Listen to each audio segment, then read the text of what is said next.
நான் தான் ஈட்டி பேசுகிறேன். இதோ சிலுவையின் உச்சியில் சலனமற்று தொங்குகிறது சர்வேசுரனின் உடல். வாழ்வின் வானத்தில் வல்லூர்கள் வட்டமிடும் தருணம். இதற்குள் இறந்து விட்டாரா? சாவுக்கே சாவுமணி அடிக்கும் இயேசு சாய்ந்து விட்டாரா? சதிகாரர்களுக்கு சந்தேகம். எப்படி ஊர்ஜிதப்படுத்துவது? மரித்தவரை எழுப்பி மரித்து விட்டாயா என கேட்பது சாத்தியமில்லை. மருத்துவரை மேலே அனுப்பி மரித்து விட்டாரா என பரிசோதிப்பதும் சரியில்லை. கடைசியில் பாதகர்களின் கையில் நான் அகப்பட்டேன். நான் தான் ஈட்டி பேசுகிறேன். ஒரு பூவின் இதழுக்குள் வேகமாய் இறங்கி வேவு பார்க்க நான் அழைக்கப்பட்டேன். மீட்பை நீட்டியவரை ஈட்டி சந்திக்கிறது. மெல்லினத்தின் மேனியை வல்லினம் விசாரிக்கிறது.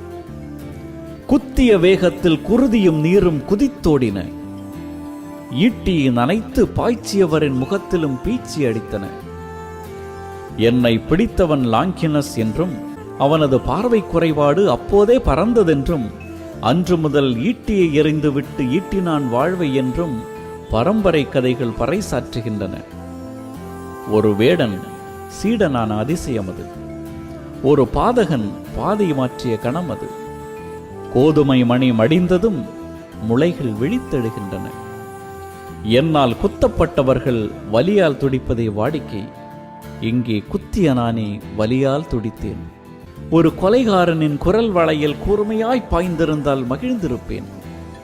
ஒரு புறாவின் உடலையல்லவா என் படுகொலை முனை பதம் பார்த்தது. எனினும் சற்றே ஆறுதல் எனக்குண்டு. மரணத்திற்கு பின் அவரது குருதியால் கழுவப்பட்ட முதல் கருவி நான் தான். அவரது மனித பயணத்தில் கடைசியாய் பெற்றுக்கொண்டவரும் நான் தான். ஒன்றை மட்டும் அப்போது கற்றுக்கொண்டேன். குத்தி கேட்டாலும் கொடுத்திட மறுக்காதே. இறந்தால் கூட பகிர்தல் மறக்காதே. குத்தி கேட்டாலும் கொடுத்திட மறுக்காதே. இறந்தால் கூட பகிர்தல் மறக்காதே.